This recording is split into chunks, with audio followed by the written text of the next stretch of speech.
아멘. 오늘은 사도행전 19장 21절부터 32절까지 말씀을 보겠습니다.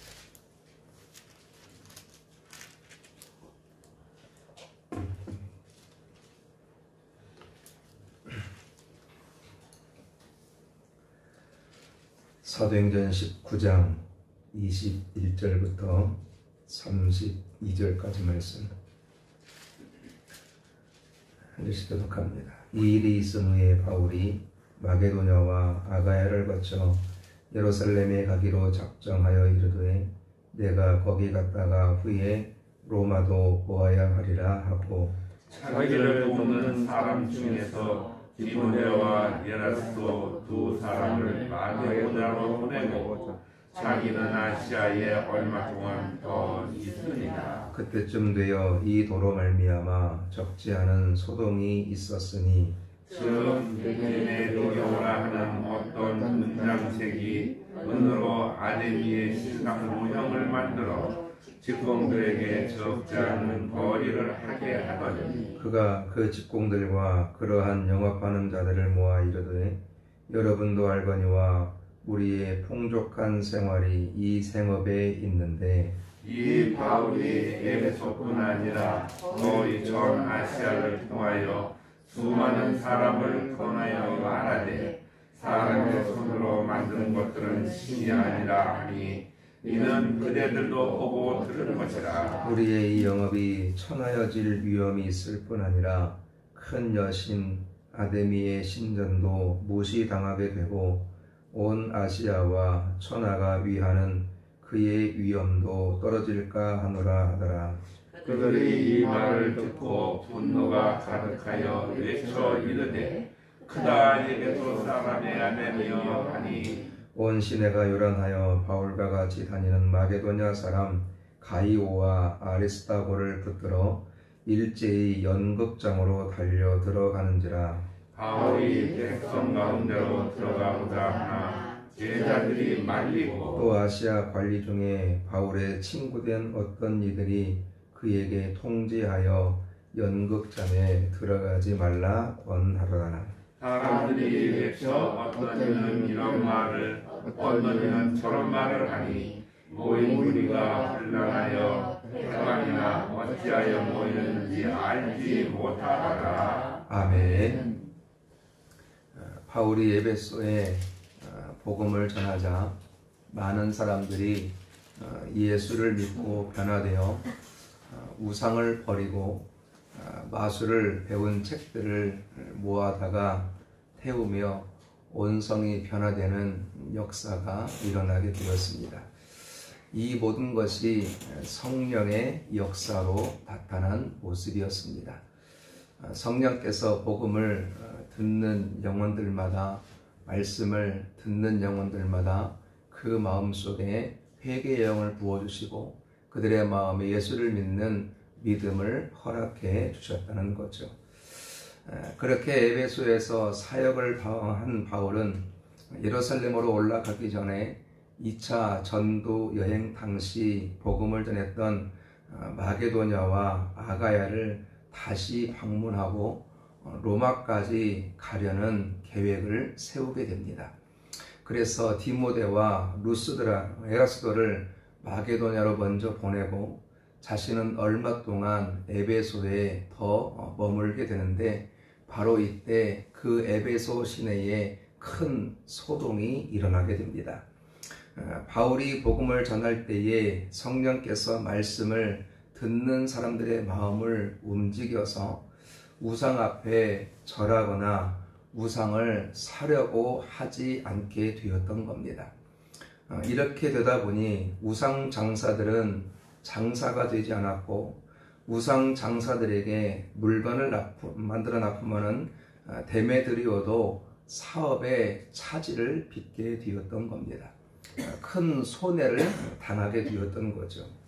그래서 이 데메드리오가 자기 사업장에서 일하는 직공들을 불러놓고 바울이라는 자가 헛소리를 하고 다니기 때문에 장사도 안 되고 우리의 명성에도 흠집이 생겼고 사람들이 위대한 아데미 여신을 우습게 여길 위험이 있다. 이렇게 역설을 했습니다.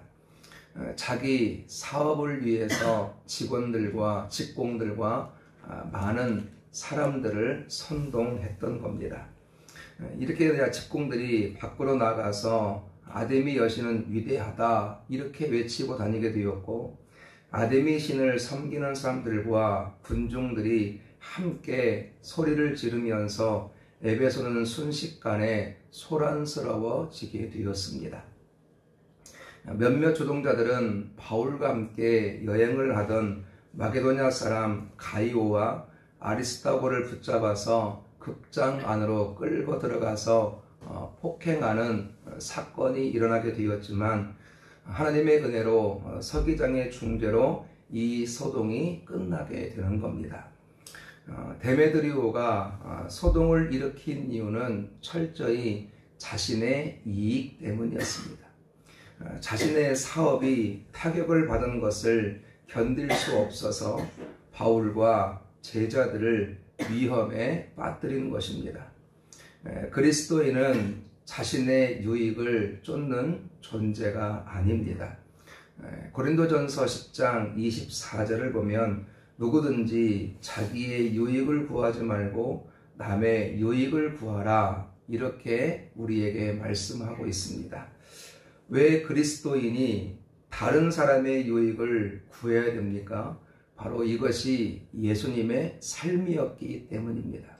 예수님이 그렇게 살아가셨기 때문이라는 거죠. 예수님은 우리의 구원을 위해서 하늘 영광을 버리시고 낮고 천한 이 땅에 육신을 입고 오셨습니다. 그리고 이 땅에 오셔서 많은 사람들을 섬기시고 겸손하게 낮아짐의 자리에 서셨고 십자가를 지셨습니다. 하나님께 철저히 버림받는 것을 예수님은 주저하지 않았습니다.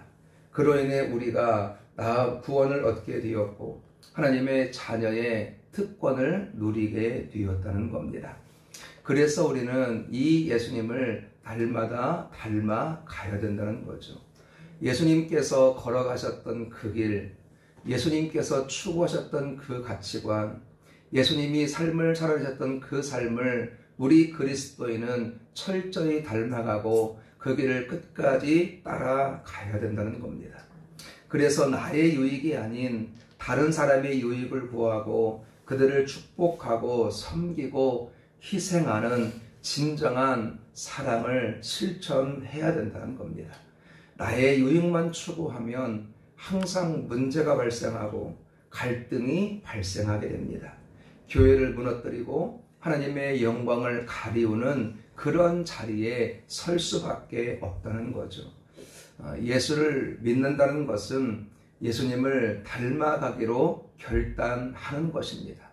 예수를 믿기 이전에는 내가 원하는 삶을 살았고 세상이 원하는 삶을 추구했다면 예수를 믿는 순간부터는 이제 예수님께서 걸어가신 그 길을 힘써 닮아가고 예수님의 삶을 살아내기로 결단한다는 겁니다. 예수님처럼 살아가는 그 삶에 우리가 도전하는 겁니다. 우리의 구원은 하나님의 손해범과 예수님의 희생으로 되어진 은혜입니다. 그렇다면 우리가 하나님의 영광과 교회와 다른 이들을 위해서 손해보는 삶을 살고 다른 사람의 유익을 추구해야 된다는 거죠. 이것이 세상을 변화시키고 이것이 교회를 바로 세우고 하나님의 영광을 세상에 선포하는 삶이 된다는 겁니다.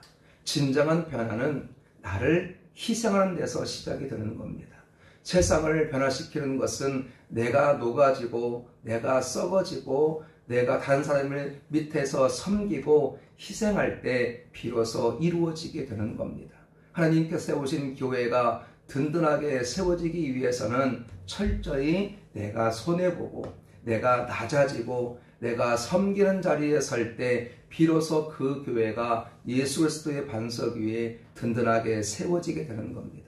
하나님은 그런 교회를 기뻐하시고 그런 교회를 통해서 이 마지막 때에 당신의 뜻을 이루어 가시게 된다는 겁니다. 그런 영혼들을 주님이 기뻐하시고 그런 영혼들을 통해서 한 영혼을 구원하시길 기뻐하셨고 그 영혼들을 통해서 당신의 영광이 세상에 선포되기를 원하고 계신다는 거죠. 바라기는 저와 여러분이 이것을 기억하고 예수님처럼 다른 사람의 유익을 구하고 희생하고 섬기는 아름다운 믿음의 삶을 힘써 살아내는 은혜가 있기를 주님의 이름으로 간절히 축원합니다. 기도하겠습니다.